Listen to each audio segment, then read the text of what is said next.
Lagi naman ganyan yan. So he won't hear a thing. Yan. He's the one. Gagatas kami bago matulog.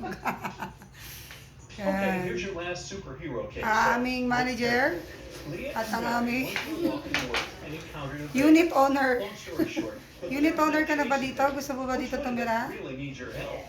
Ha? Gusto niya na po mag-stay ito. Karedy na ang tulugan ni nanay at Jillian. At si nanay, ano kinakain niya, Nay? Hamburger.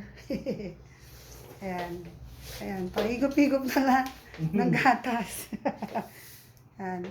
May malaking TV po dito sa... Ayan. Jillian, no? Kakulay pala niya yung mug niya. Kaya pala gusto niya. Kakulay niya. Ayan. Nalugi ka na ba? Nalugi ka? Nalugi na siya.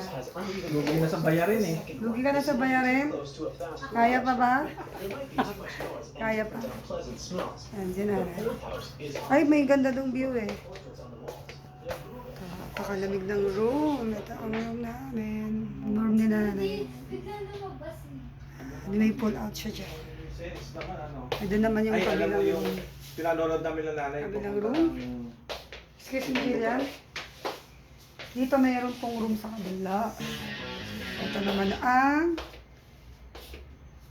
master bedroom. Yes.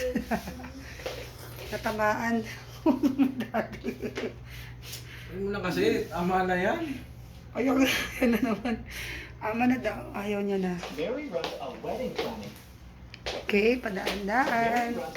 Si nanay na-enjoy niya kanyang hamburger. Early in the morning. Ayan, oh. Oh no! Someone stole the entire supply of expensive